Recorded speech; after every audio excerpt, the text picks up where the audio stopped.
Beloveds, happy Wednesday. Here's hoping that this message finds you well, finds you calm and secure in this emerging new normal. Here's hoping you have food and tissues and board games and things to make your life easier. Here's hoping that you know that your church family is thinking of you and holding you in their hearts and in their prayers. And this day, this Wednesday, in the third week of Lent, we again turn to Peter Wallace and his reflections, Getting to Know Jesus Again, Meditations for Lent. And our scripture passage today is from the Gospel of Matthew, verses 10 through 39. And whoever does not take up the cross and follow me is not worthy of me. Those who find their life will lose it, and those who lose their life for my sake will find it. Peter Wallace writes, "What's that you're carrying?" In Jesus' time, criminals were put to death on crosses. When someone in that day looked at a cross, it would have been like us looking at an electric chair. Yet Jesus tells us to take up our cross. What does that mean? It's more than just carrying a burden. It's more than getting your feelings hurt over your beliefs. It's death, yet it's life. It's being genuinely willing to put your whole life on the line for your faith. And it's the first step to becoming an authentic follower of Jesus. It's true.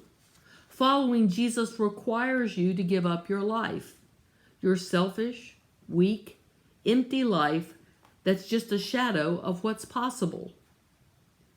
Giving that life to God is the way to a far more meaningful life. It's not a life without struggles and pain, but one that offers peace, encouragement, and growth in the midst of all that. It's a life you'll never regret living. We're asked, how important are the people, the activities, the hobbies, and the responsibilities of our life in the light of Jesus? Where does Jesus fit in the mix of who we are? Now, you know where he wants to be, so what do you need to give up in order to get there?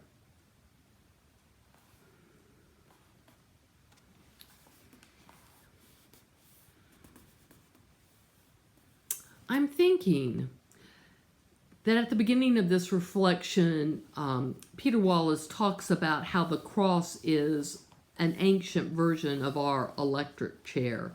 And sometimes when we hear this passage, whoever does not take up the cross and follow me is not worthy of me, we can think of it in a very literal sense.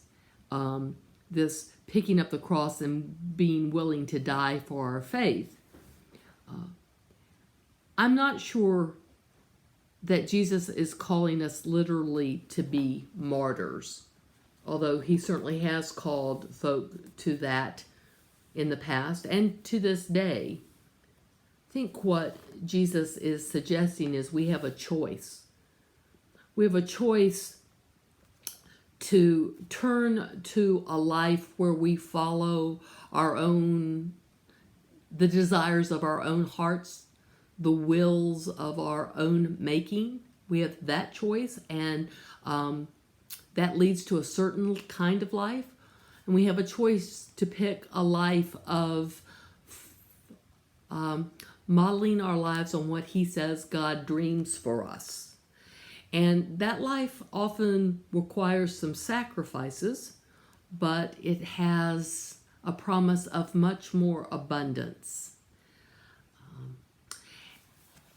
And we are called to ask ourselves, what is it in our desires and in our will that seems more compelling, seems more important, seems more gratifying than what we have seen in the life Jesus offers us? I mean, he promises us abundant life and living water and peace beyond measure. And what is it in our own lives and psyches that keeps us from going after that, pursuing that, and keeps us instead focusing on something else? Is that a fear of not having what we need? Is it a mindset of scarcity? Is it a distrust or a lack of full belief in the abundance Jesus promised? Is it that we have a deep desire to be well thought of or to be well liked, and that keeps us sort of trapped or distracted from this abundant life Jesus is calling us? Do we have such a deep love for our family that we don't want to be called away from that to a deeper love of God? And do we see that as some sort of competition? I think this question is a significant one, and one that we know we might need to wrestle with and maybe don't want to. Later in this reflection, Peter Wallace asks us to think, is it someone in our life who is pulling us away from what is important? Is it a habit we know isn't good for us? Is it a distracting dream? What's keeping us from going all out with Jesus? In a time of honest prayer, let him do a little spiritual surgery on your heart. So, on this Wednesday, in the third week of Lent, can we go to God in a time of honest prayer and let him do a little spiritual surgery on our hearts? I leave that with you, dear hearts. And I remind you that day by day we are praying for the families in our congregation. And on today, March 18th, we're praying especially for Marlene Bandis and for Lynn Kavanaugh and for Ray Dykey and Emma Johnson and for the Lyons family, for Lynn and Dawn and Avery, and for the Michaels family, for Jeremy and Dawn and Brooke and Blake. And for this family, we're praying especially for good weather because Brooke and Blake need to be outside playing. We're also praying for the Savages, for Eric and Lauren and Hannah and Mallory. We're praying for Billy and Saunders Black. Billy is back in the hospital, and we are praying for good protocols and his restoration to health. And please, beloved, join me in offering prayers for these folk. And if you get a chance, reach out to them with a call and let them know you are thinking of them.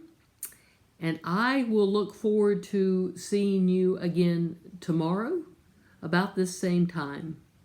Blessings, dear hearts.